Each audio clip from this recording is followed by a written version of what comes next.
All right. I believe we are now live. So welcome everybody.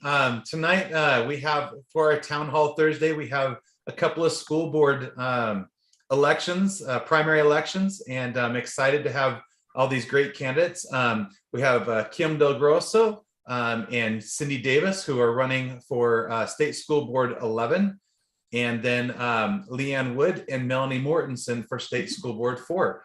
So thank you all for joining. My name is Chris Knoll. I'm the chair of the Salt Lake County Republican Party, for those who don't know. And we also have Marcy Hausman, who is in charge of the whole conversation. She's going to manage all of this, and she's fantastic at this. So thank you so much, Marcy, for your help.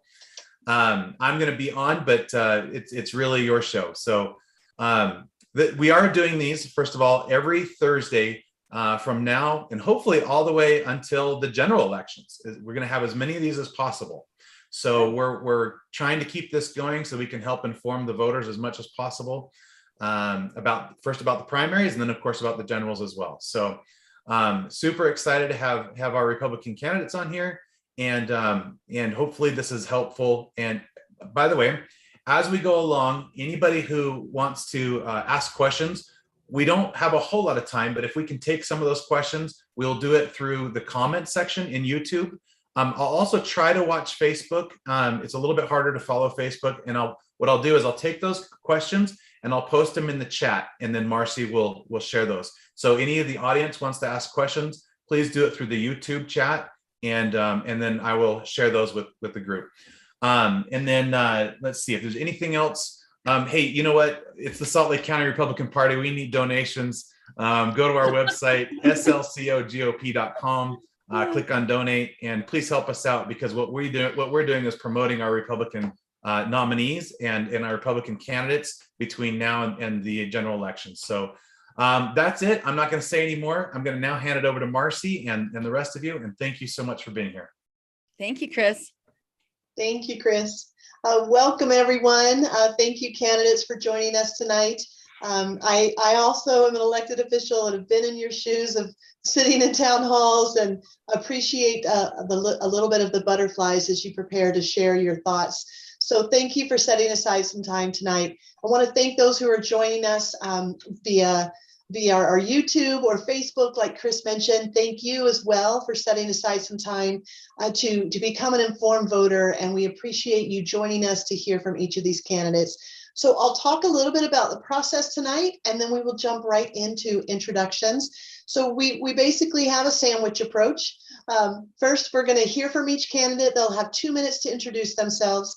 The meat of our town hall is, of course, questions and the responses. All of the questions will be given to each candidate. Doesn't matter if District 4, District 11. So all candidates will answer the same question.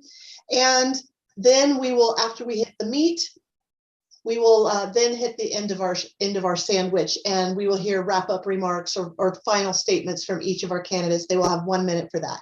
So 2 minutes for opening statements, 2 minutes to respond to each question we ask, and 1 minute for closing statements.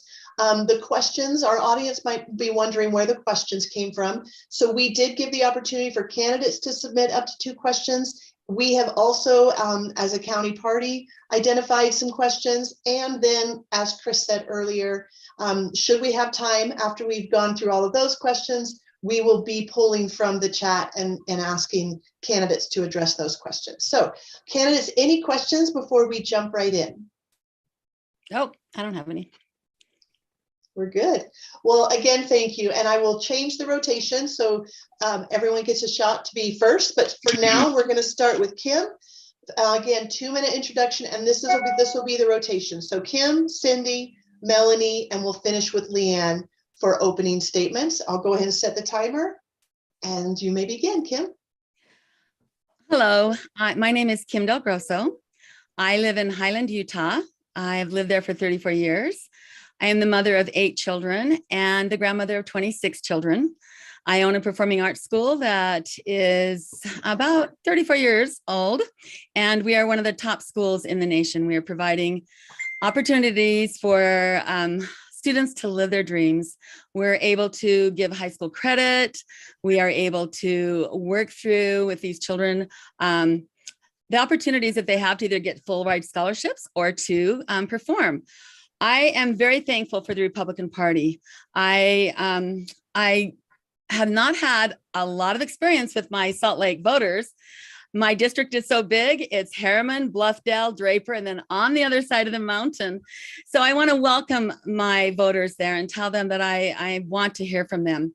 I'm thankful for the party's support. I went to the Republican Party's Beat the Drum event where they had the precinct chairs and they had delegates there and they were so supportive. I won the convention vote at 76%.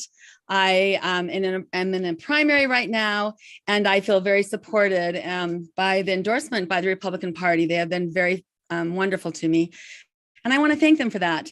I am excited to answer your questions. I love children. I love being a parent, and I love being a teacher. And I welcome any questions or any feedback. It's really nice to be here. Thank you. Thank you, Kim. Cindy. Hi, I'm Cindy Davis. My 12-year-old just walked in the door, so give me 2 minutes. I was thinking we do so much of this all the time, and people are probably getting so sick of us hearing talk about ourselves. So I just in the last hour, I opened up this, I thought I'll let some other people speak for me. So someone sent me a text from a screenshot from Kimberdella in Highlands Facebook page, and she said about me, Cindy Davis for state school board. She's a favorite of mine, and I am just blown away at how much she has done as a state school board rep. She goes above and beyond what is required of her and has the experience to back her up. And then also in the last hour, I just opened up this a message from Michelle Anderson, a parent where I used to be a principal, and she, a long time ago, like 15 years ago, and she said, "You wouldn't remember me, but I remember you. You're so incredible. I was a hall guard at Shelley Elementary when you came there. You made a big difference. I could tell who you were and what you stood for and what matters. Thank you. I'm texting and trying to get all I know to vote for you. I hope you win. We're blessed to have had you as our principal. No one has done the job like you did, and we have had a couple of good principals since you. You're just the top of the heap. Thank you. Heat today also in this hot day. Thank you. Best wishes on your run." These are just things I've opened in the past hour, but I have to say I've experienced this from parents and community members, and I am eager to serve you too.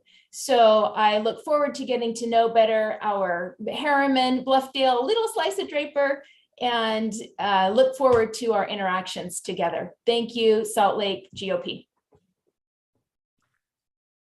Thank you, Cindy. Melanie. Hi, I'm Melanie Mortensen. I'm running for State School Board District 4.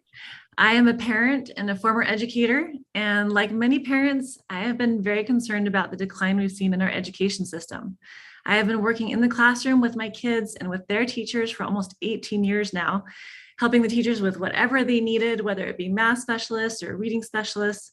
I've also been on community councils and curriculum selection councils, and have seen the grassroots effects of what's happening for a very, very long time. As a former educator, one of my priorities is to support our teachers, to help them feel valued and loved, and to work with them to accomplish what's best for our students. Currently, our proficiency rates in our state are less than 50%. So we have more than 50% of our students that can't read at grade level, and that's unacceptable. I want to work with teachers, work with parents to be able to increase that. And as a parent, as a former educator, I've been on both sides of that table. So as a result, I'm uniquely qualified to be able to speak to the issues we have at hand and to bring all of us together to be able to provide and promote a great future for our students. Thank you so much. Thank you, Melanie. Leann. Okay, well, 25 years ago, my son's kindergarten teacher looked me in the eye and said, "Your son is going to end up in the big house or the White House, and you better learn to control his behavior." So I spent the next 4 years reading every parenting book I could find, Love and Logic to How to Parent a Strong-Willed Child. If there was a parenting class, I was the first one to sign up. Most nights, my prayers vacillated between help me like this child or should I homeschool him so we might have an hour of positivity a day. Finally, a 30-year veteran fourth grade teacher pulled me aside and said, "Did you know your son can't do jumping jacks?" No, I never used jumping jacks. They weren't something we did at our house a lot. So this single question led to a pediatrician who referred us to a children's hospital, and we finally had a diagnosis which would ultimately be called high functioning autism.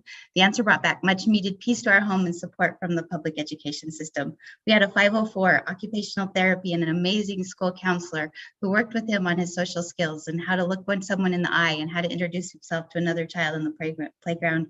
I saw the value of the public education support system, and so I began a 25-year career, so to speak, of giving back.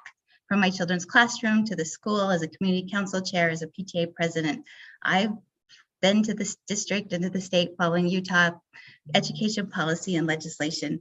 I've dedicated my time to being a parent voice in a system surrounded by teachers, principals, superintendents, and I believe I have the experience, the time, and the dedication to be a Utah State School Board member that will continue to give back.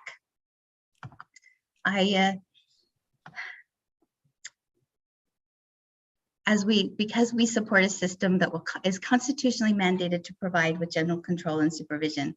And about that kindergartner, did we ever learn to channel him as his teacher suggested? Well, he hasn't ended up in the big house or the White House, but he is married and taking care of his own house. We learned that a not so neurotypical child will take a not so neurotypical pathway through life. When he calls me, I smile and ask what's next. Our children need a strong public education system that will support whatever path they take, and I'm ready to make that happen. So, Leann Wood. Thank you, Leann. So we'll now begin our Q&A session. And again, we'll change who starts first, but we'll just rotate through the four of you for those questions. We're going to start with question number 1.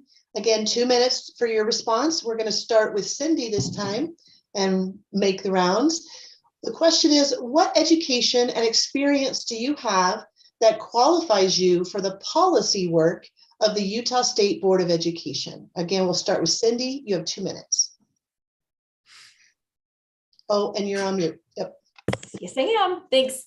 I appreciate the opportunity to talk a little bit. I was raised and went to school here in Utah, up in Jordan District, and I loved that experience. I have a bachelor's degree from Brigham Young University.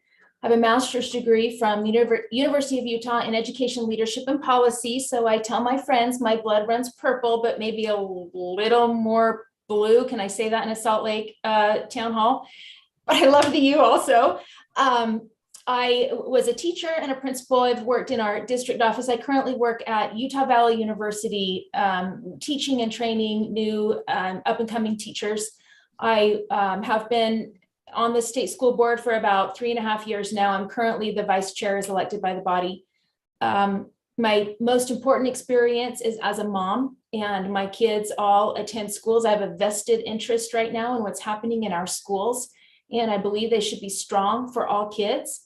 I also am not just experienced professionally and academically and parentally, but I am experienced as a member of the Republican Party.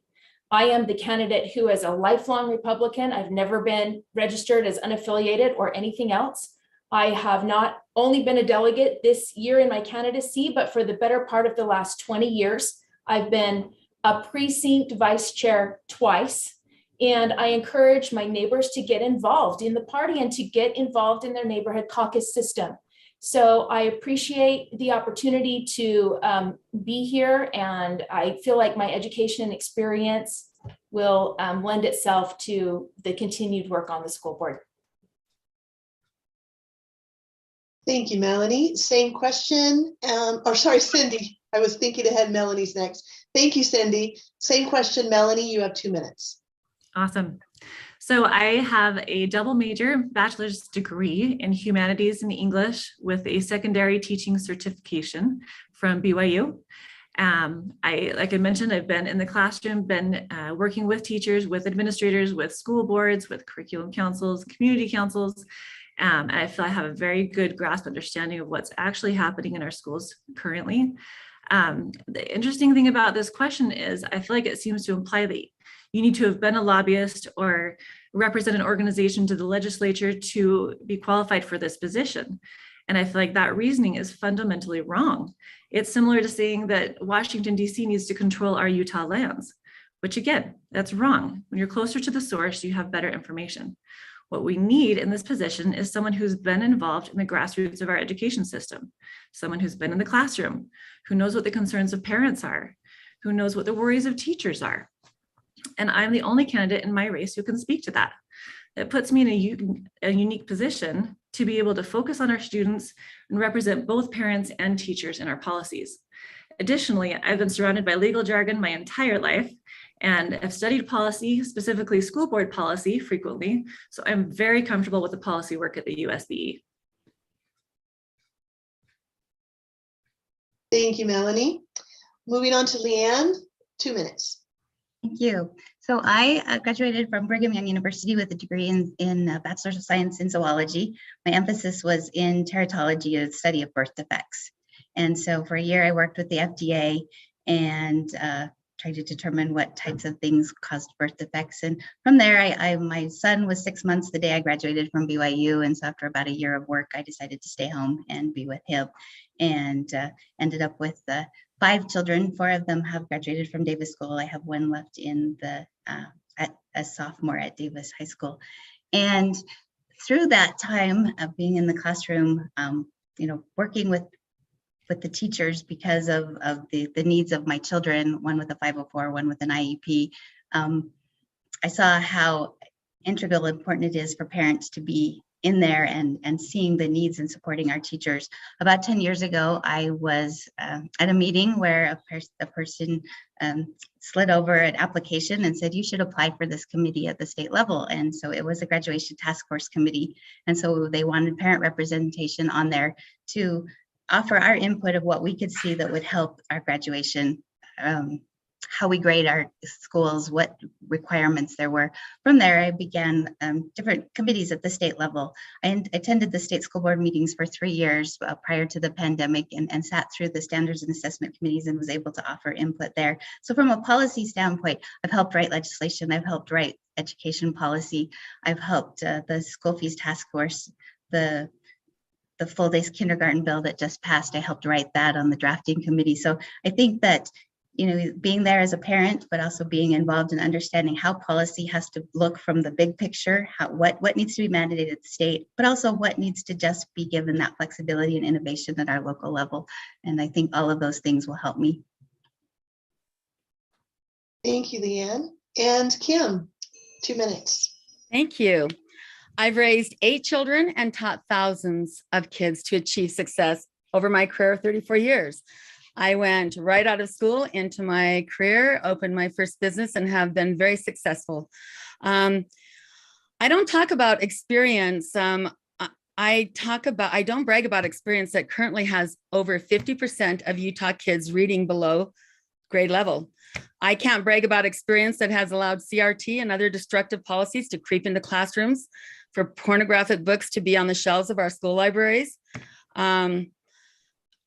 My opponent talks about experience, but so far the only experience I've seen is that our students are failing. My experience is work with parents to achieve success, and you can bet that I will hold the board accountable and promote transparency as your next school board member. And I will work with parents and teachers to ensure a successful future for our children. Thank you.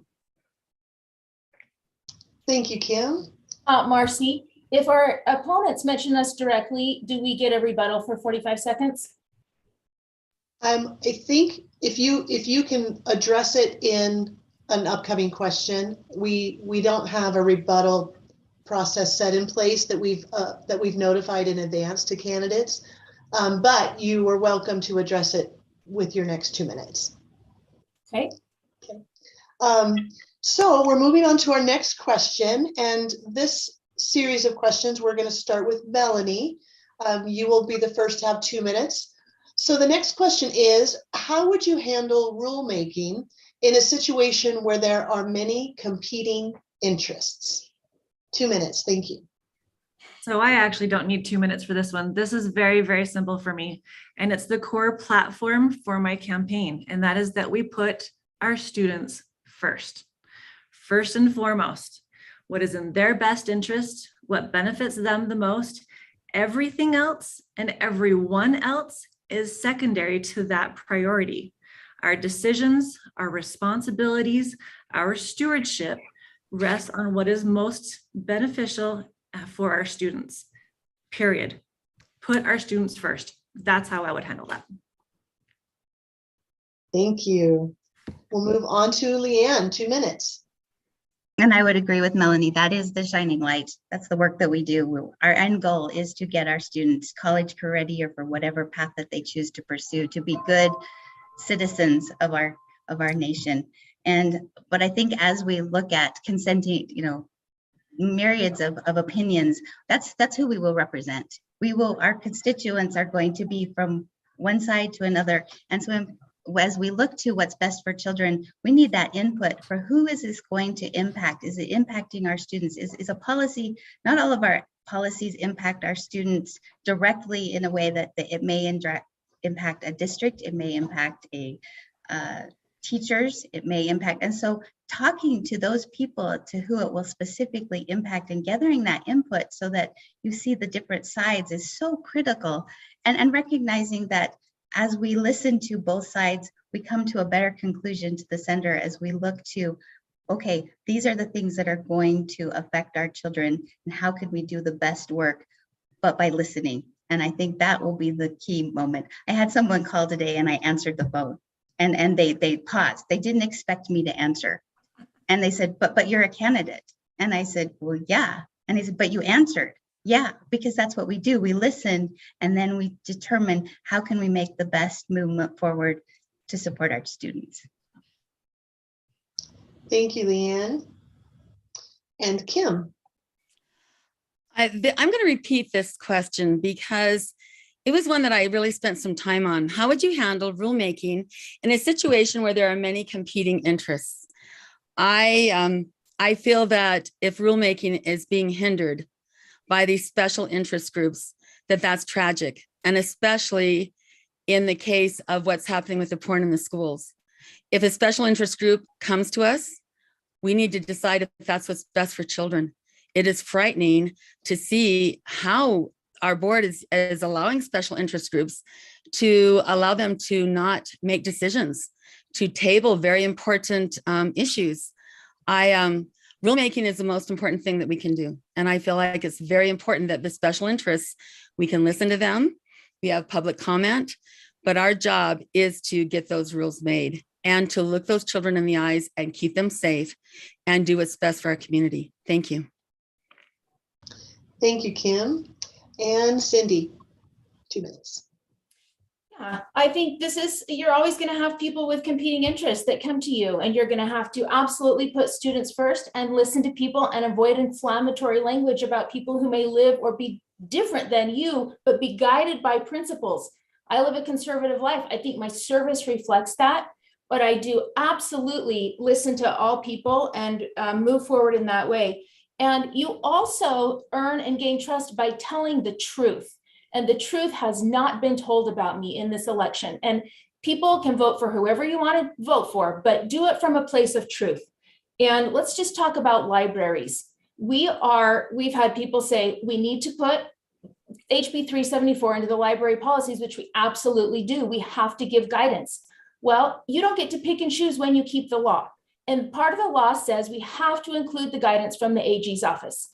So we got our guidance from the AG's office that we had been waiting for at 5:05 p.m. on Wednesday, and we started our meeting on Thursday. The agenda was set the week before. We didn't have any of the guidance. So to say this is passing the buck or not keeping the law or any of that, that's just plain mishigas.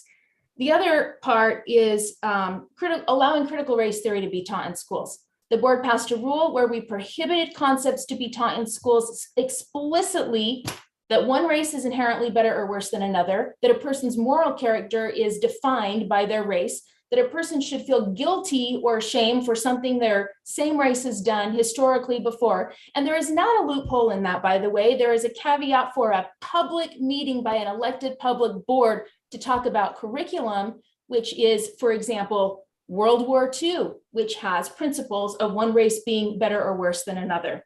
The last one was something, but my time is up. So I'll have to get that one into another question. Thanks, Marcy. I didn't even hold the card up. You just knew. I knew. Well, I saw the 30 seconds and I was trying to remember.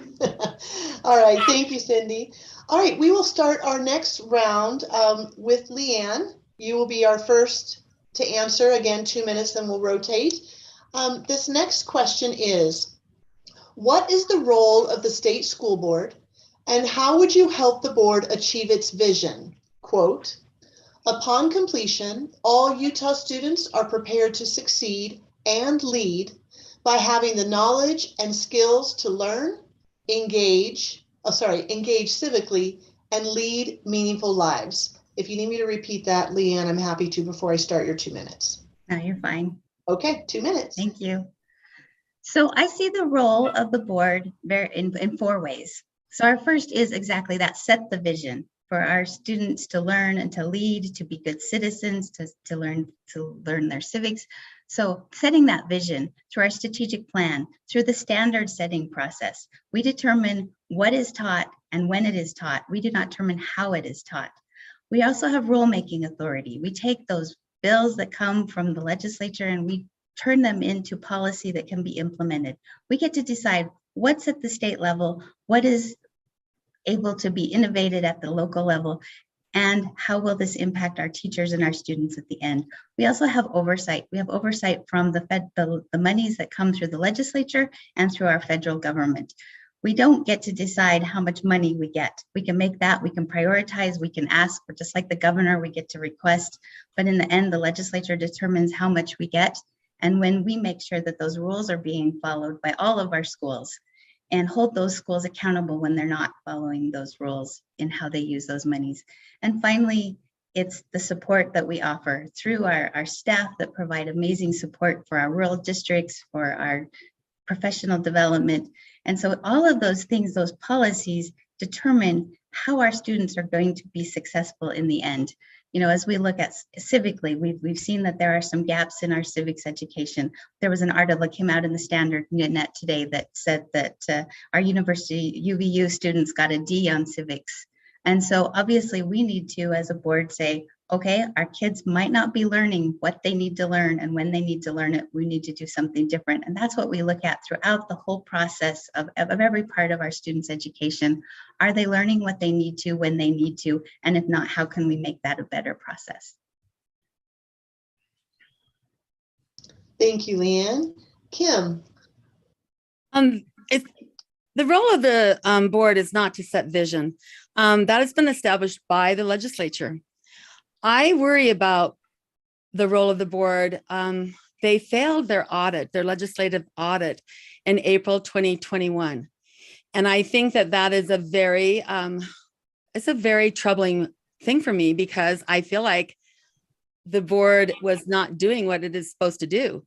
And so I have looked into what they're supposed to do. They're supposed to do the rules. They're supposed to take the bills from the legislator. They're supposed to distribute the finances. They are supposed to help set the standards. They are supposed to protect the children. There are so many things that the school board needs to do. And the vision of the school board, I think, number one, should be to protect children and find ways to use our money wisely. I think that it is to support our local school boards and our schools. I strongly, strongly believe that we can have a very strong school board. I think that we could set a precedence with a school board that is amazing, that protects its students, its teachers, and that respects its parents. Thank you. Thank you, Kim. Cindy. At some point I'll be able to answer the actual question without having to correct misinformation. Leann did a great job at listing what the responsibilities are of the state school board. So I'm going to go back and touch on this audit situation here. There's an accusation that we failed a legislative audit. This audit provides strengths, it provides weakness. You don't fail an audit. I've been on the board for 3.5 years. We've been audited 33 times.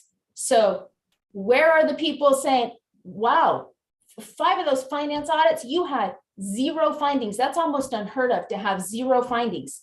Where are the people talking about that? So in this particular legislative audit that's being discussed, it was looking at the mission, vision, all of that. And the legislative auditors gave a list of recommendations. One of those recommendations was for the legislature to consider if they should have a vision included in legislation at all, because constitutionally, the state school board has governance of Utah public education. I personally think they should. And I personally think there are so many elements of our plan that do align and some that don't align enough. And so 2022 is the 5-year mark when we originally set our all of our information to review. And so we started that at some meetings we had a couple of months ago, and we will continue that. We will continue the work. We will continue to look at alignment. But to say that there was this, big failed audit, so bad school board people, it's just not looking at the truth in the context of what audit actually is as a whole. And lots of state agencies are audited all the time about lots of things. Thanks. Thank you, Cindy. And Melanie, 2 minutes. Thank you. Well, I think what Cindy mentioned is that the board failed at fulfilling their mission statement, which I think was the question originally. And so I think that's also very interesting and also very telling. And I'm glad that they passed the other audits. That looks great. But if we're failing our mission statement, that's a problem. I think to the point of the mission statement is to help our students be successful in their future. We have 2 main priorities. One I spoke to earlier about our proficiency levels. We need to work on those. We need to figure out what's happening, what's going on, that we have over 50% of our students who can't read at their own grade level. We need to fix that, period. That will help prepare them for their next steps. The other aspect is we need to fix our civic standards. If our students don't understand the Constitution, and actually UVU did a study last month, I believe, that showed that majority of adults don't understand the Constitution. So that's a problem too. Mhm. We need to teach our students the Constitution. We need to teach them American history so that they are prepared to be effective citizens when they graduate. So those are the 2 other priorities that I think the USB needs to work on. We need to, and accountability. That's one thing. If we need to require accountability, we need to have feedback, we need to have reporting, we need to have that required so that we can get those results, so that we can require those results from our districts and make sure that that's actually happening, that our students are being prepared, that we are increasing those proficiency levels, and we are preparing them better for their future. Thank you. Thank you, Melanie. So I'm now going to reverse the course. So we go in the other direction for our next kind of series of questions. So we're going to start with you again, Leann, but we're going to go backwards. So we're going to go Leann, Melanie, Cindy, Kim, and then I'll rotate based on that direction. This next question is a lengthy one. And so if you need me to repeat it, I'm happy to. Before I start the 2-minute timer. So again, question, Cindy? Questions are left. Well, it really depends on the time. So this is the last prepared question, and then we're going to look at the time, make sure we have enough time for your closing statements, and we'll pull some questions from the chat from our audience. And what time do we end? 8 o'clock. Thank you. Yeah, good questions.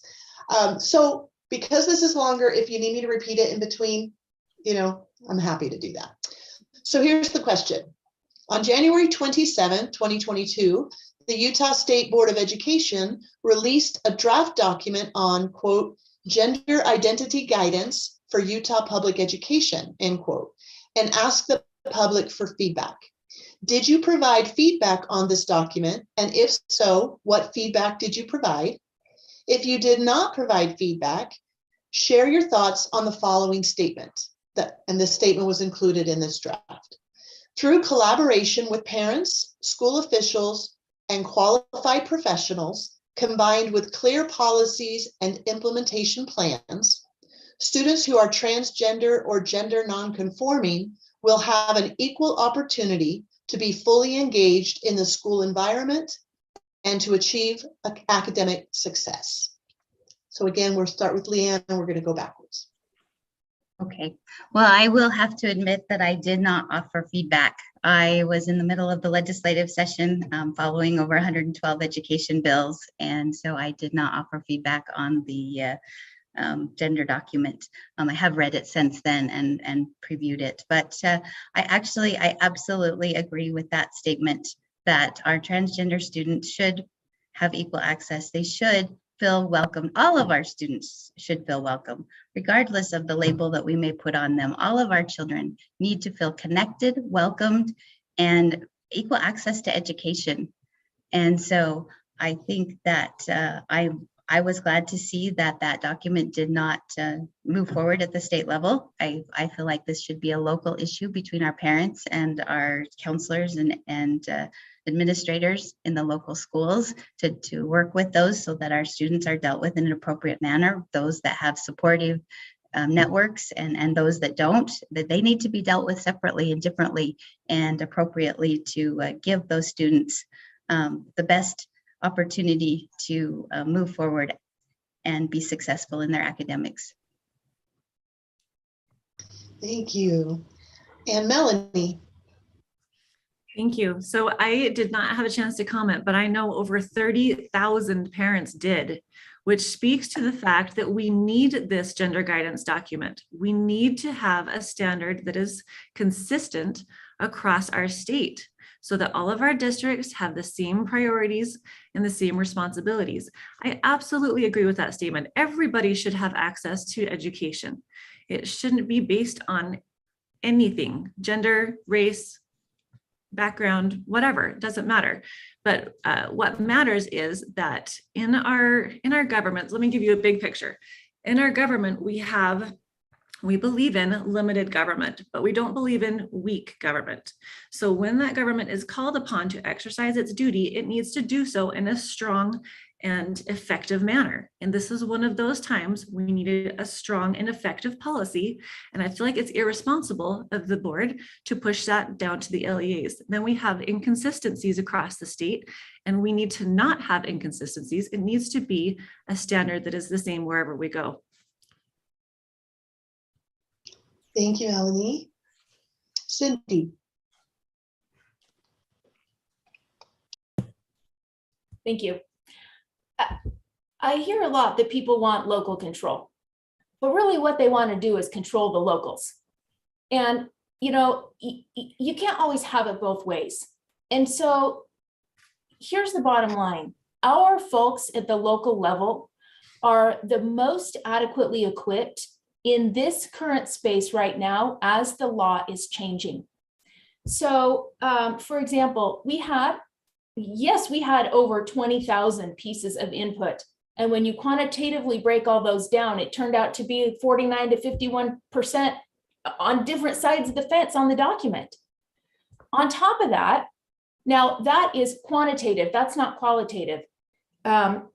I did not read all 20,000 pieces of that. So I'm gonna be honest right there. I read a bunch of it though.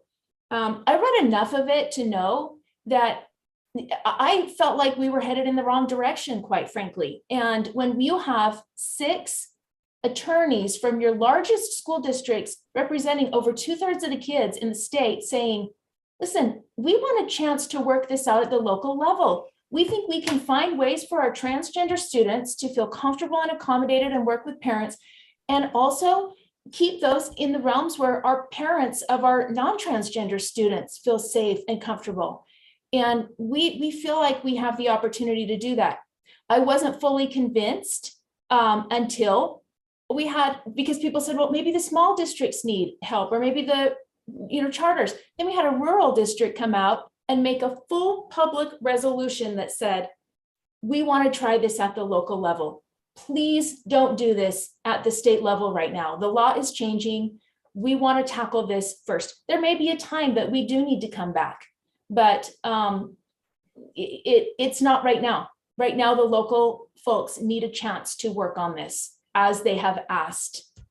And my input was to pull it and let the locals do it because it was headed in the wrong direction, in my opinion. It got so convoluted. Cindy.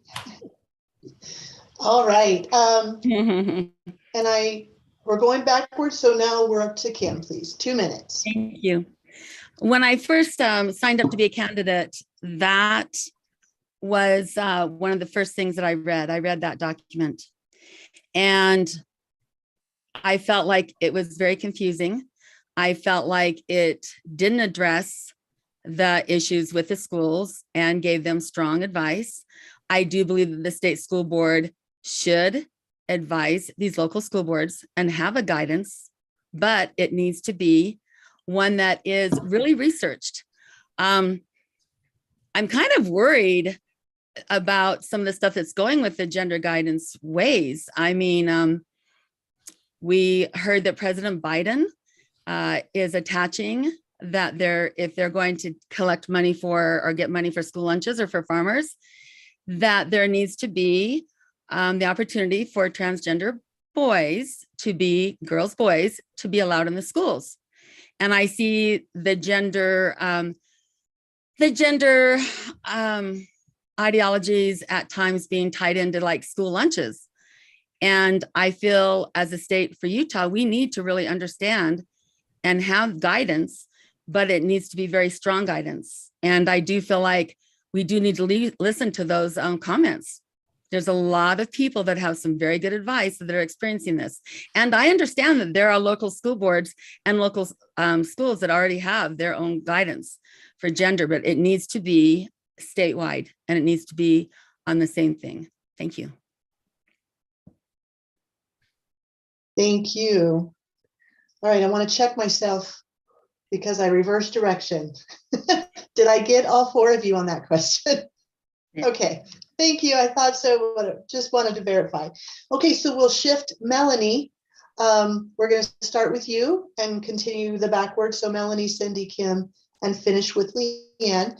I'm checking the time. We probably have 8 minutes. Okay, we have time for one question from the chat to ensure that you each have time for your closing remarks. So I am going to comb through those really quickly. And we have Marcy, there was one question that came in first that I didn't notice until afterwards. It came in through an email from, let me find it really quick. I put it in there. It says, please, okay, Scott Thorson, and it says, were you for or against masks in school? Were you for or against closing schools? California has just gone back to masks. They are saying there will be masks this fall. Since that was that one came in before our chat, let's use that one. That's a great, like the first one received. So again, we'll start with Melanie and go backwards there. 2 minutes, please. Thank you. I am absolutely opposed to mask mandates. I am absolutely opposed to school closures. I think we have the benefit of hindsight now. We have the benefit of actual science and being able to rely on what actually happened. And I think that we can take better steps to ensure that we don't have the same learning loss that we have experienced now, the same increase in anxiety and depression that we have experienced as a result of what we did to our children during COVID. That was a tragedy, and I would absolutely oppose mandates of that kind again. I think that we are better prepared now. I think that we understand better now. I think we can make better decisions. And I would absolutely vote against mask mandates, against school closures in the future. Thank you, Melanie. Cindy.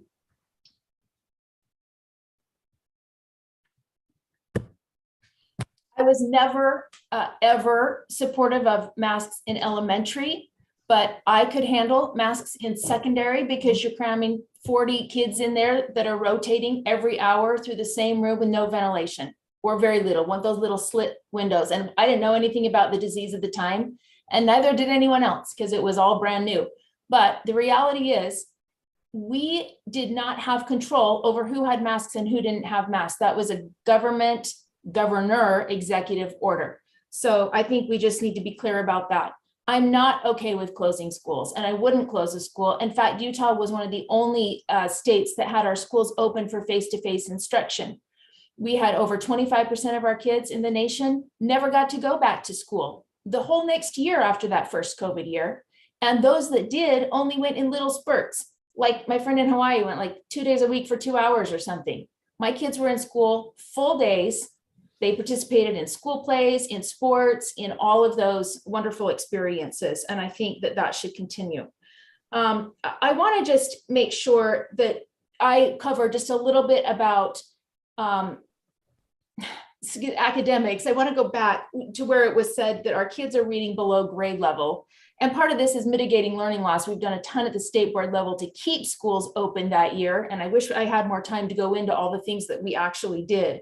But when you look at academic learning and below grade level, I think there's a complete misunderstanding at who sets that score. We set that cut score for ourselves. This is not like a 52% based on our students, how we perform across students across America or anything of that nature. For example, Box Elder, before we even changed these cut scores, same test was getting 90% on the test. And then when we changed the cut scores with our educators and parents, then we moved down to 50%. Someone said to me, so did you artificially set the bar high? No, we believe we can achieve a lot and we pushed high. But you know what? Those are based on a lot of what we see with the NAEP data, and we're performing in the top 5 across the fourth grade literacy across the board in the nation. Our AP students are performing in the top 5. So, you know, we have a lot of work to do and we can make improvements. But when you say we're performing too low and we're all failing, that is just, I think, not an understanding about how our scoring system works. But we can talk more later. Thanks. Thank you, Cindy. All right, Kim. I wanted to correct something that I said. I missaid. I believe that transgender should be allowed in the schools, just not in the locker rooms. And I think that's something with the gender document that could be addressed. I own a performing arts school with 1,000 students during COVID. I did not mask one day. I did not require masks. I would not require to mask children. I basically called up the governor's son and said, I don't believe in this. These children are dancing and they're working. I also, we always were open. We'd never closed our school. I hugged children. I loved children. I, since then, have had parents tell me that their little ones can barely talk, that they continue to drool because of the hours that they were in those masks. I am heartbroken. I don't think any child, I don't care if they're seniors or not, should have been masked, because now we have lost a lot of our strong children, their self-confidence. My brother is one of the most decorated teachers there is in the state. He created the Christy McCullough Space Center, and he has told me numerous times that our children are so far behind, that academically they are a year behind. They are acting out. They're having a lot of issues. And I consider a lot of that from the closing of the schools and for them having to wear masks much longer than the governor even told them that they had to. So I'm not a mask person. I believe that a teacher's face should be seen, and I believe that our children were hurt by it. Thank you. Excuse me. Thank you, Kim. All right. So now we're back to Leann, right? Yep. Just keeping myself in check here. 2 minutes, Leann. Thank you. Thank you. So I'm actually absolutely against legislating pandemics. And I think that that was our problem. We had executive orders. We had things come across that that should never have been in law.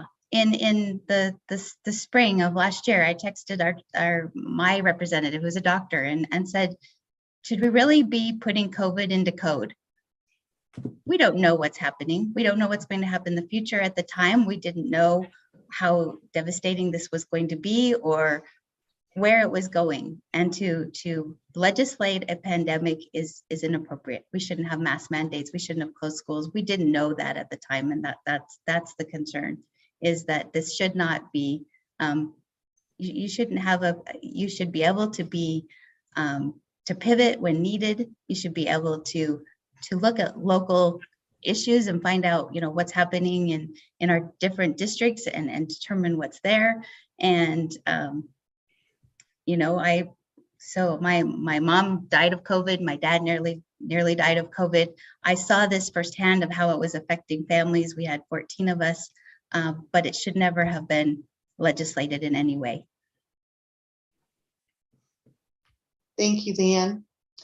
I do want to squeeze in one more chat question, and I'm going to ask that let's do a 1-minute response to this question, and then we'll do our 1-minute wrap up, because checking the time, I think we've just got time for both of those. Okay, and that way we get one more chat question, but again, 1 minute. This time we are starting with Cindy, continuing our backwards loop. 1 minute, let me adjust my timer here. The question is, what specific policy or rule has the board passed in the last year that you found beneficial to students? Again, we're starting with Cindy, 1 minute. There are so many. I think one of the things that I've been fighting really hard to do is to reduce burdens on teachers. And so one of the rules that we passed is looking at what it takes to maintain licensure and what those, kind of licensure points look like. And so there used to be like 200 hours involved. So we cut that down in half. I was really proud of that board rule. And I feel like our teachers are just like, there's just too much. And so I'd say that one probably is one that I really fought hard for. The other one is that and anybody can tell you, an advocate for our special needs students. And I fought hard to get the prevalence cap changed. We have these prevalence caps of you can only have 12% if you're in this size of school of our special needs students. We changed those prevalence caps. We got those changed in code. And we also changed a 2-year funding lag for our special needs students. Anyway, I've got a pilot in place for our students with intensive care needs and high cost students. And I could go on and on. Next person. Thank you, Cindy. Kim, 1 minute. As I listen to the state school board in their mechanics of passing rules, I think that they've made some strides in some areas, but I honestly have to say that I think what speaks more loudly is what hasn't been voted on and what hasn't passed, and the rules that are most needed that we aren't getting out there and to our schools, our local school boards, so they're prepared, are the ones that glaringly stand out to me. And they're the ones that I'm most worried about. So I know that there's some very good rules that they've passed, but I also know that the rules that they haven't passed are overshadowing those. Thank you. Thank you, Kim. Leann. So I sit on as a parent representative on the Assessment and Accountability Policy Advisory Committee, and we made a recommendation to the board to reduce some of the English language arts testing mechanisms. It was taking so long for our students, and they were sitting through too many hours of testing.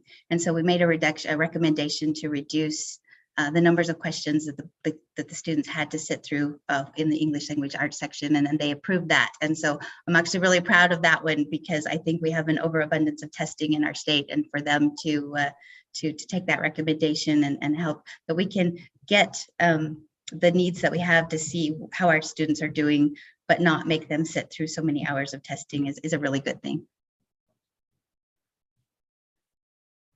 Thank you, Leann. And no, we started with Melanie. No, we still need Melanie on this one. 1 minute for Melanie. Thank you. Thank you so much. I appreciate not being forgotten. I'm actually with Kim on this. I recognize that there are good things that have been done. I recognize that what Cindy mentioned about the teacher certification is good, but we need to do more.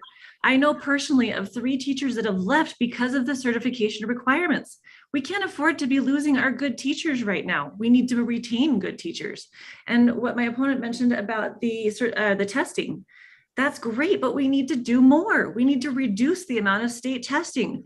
We have such an overabundance of testing that doesn't provide any proficiency. It doesn't provide any accountability.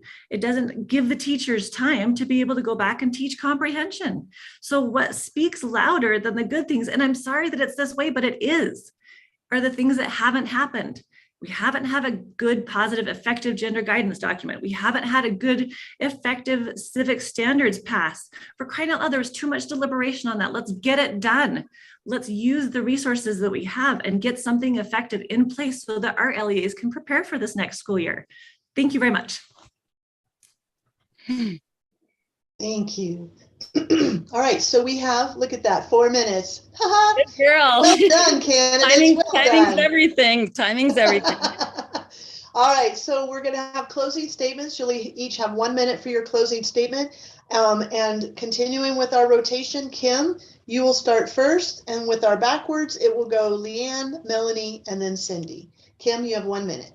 Thank you. And I would like to thank all of you. I would like to thank Chris and Marcy for this opportunity. I'd like to thank my fellow candidates. I am here to do my best to run for the state school board.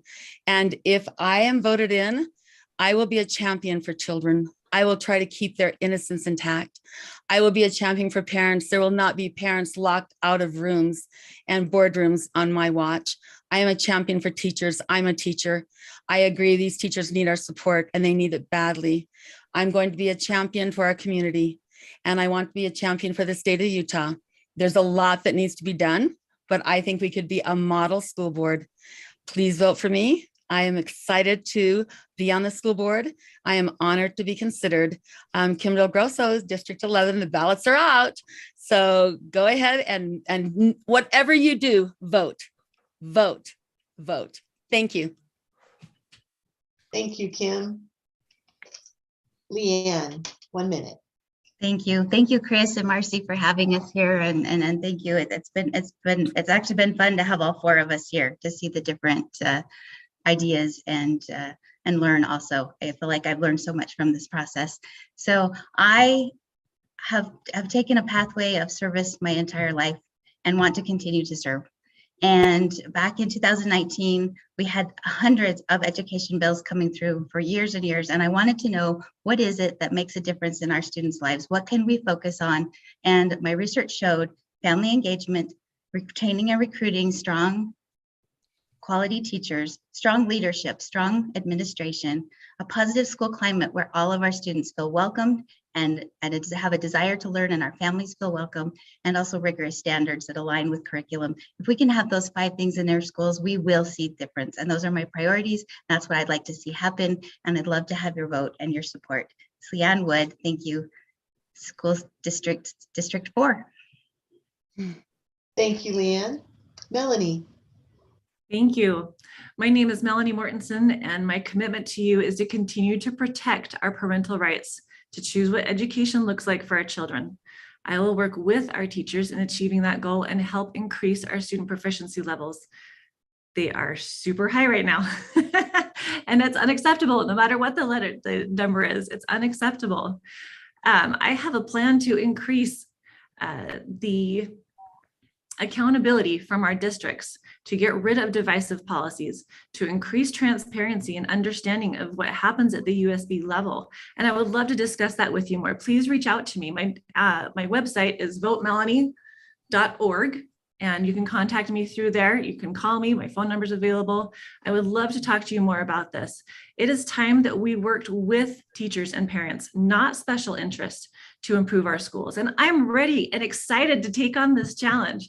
And I would appreciate your support and your vote. Thank you so much. Thank you, Melanie. Cindy, 1 minute. Thank you, Chris and Marcy and all of you and all of our candidates. I agree with Kim that whoever you vote for, vote and turn in your ballot. This is a great opportunity that we have. I am the last on the ballot, which is statistically at a disadvantage. So this may not be going my way in the long run, but I do believe I'm first in experience. And I would like you to know out there, parents have a constitutional right and opportunity to educate your children. 98% of you parents in my district, you choose a public education, whether it's a district or a charter school currently. We've done things to also help pump up and help our private schools and our homeschooling parents, but the oversight for the state board lies with these districts and charters. 98% of you are sending your kids to schools where teachers work with those kids those important hours of the day. We can't leave one group out. We have to focus on parents and we have to focus on teachers and work together and build bridges for the best outcomes for our students and opportunities for our students to access education. Thank you. Cindy Davis, last on the ballot, first in experience. Thank you, Cindy. All right, Chris, I'm going to turn it back over to you for kind of a wrap up. Before I do that, sorry, I just want to thank our candidates again. I know firsthand this being a candidate experience and running for office. And so I thank you so much for all you've put into your races and for joining us tonight.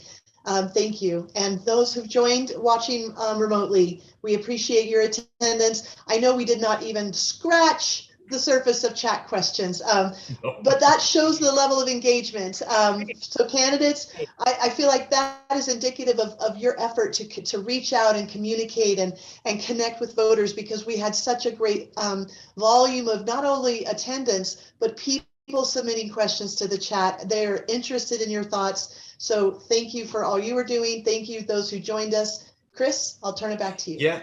Thank you so much, Marcy, and candidates, everybody, for attending tonight. A couple things I want to say before I forget. One is there are a lot of questions in the YouTube chat and in the Facebook chat. So if all of you candidates could go back and look through those and maybe answer some questions. I think most people have been pretty nice. It is social media, right? So, but hopefully everyone's been pretty nice. But I want to thank you. I think it's been mentioned that, the ballots are out. I received mine. I haven't filled mine out yet. So, but I'm going to. And so I'm going to get that in soon. And so I remind everybody, please remind your neighbors, your friends who are registered Republicans to vote in our primaries. This is going to determine who will represent the party and our party principles in the general elections. This is so important. I personally, the main reason that I'm involved in the party is because I believe in our party principles. If you don't know what they are, please go to our website. If you can go to the website at the top right. It has a link to the party platform. Please go read them if you don't know what they are. They are incredibly important to me, to our membership, and I appreciate all of you wanting to represent those principles. Thank you so much. Thank you for being here tonight, and we'll wrap up with that. Thank you. Thank you, Chris. Thank you, Marcy. Appreciate your time and your support of us. Thank Have a you. great day. Bye, everyone. Bye. Thank Bye. you.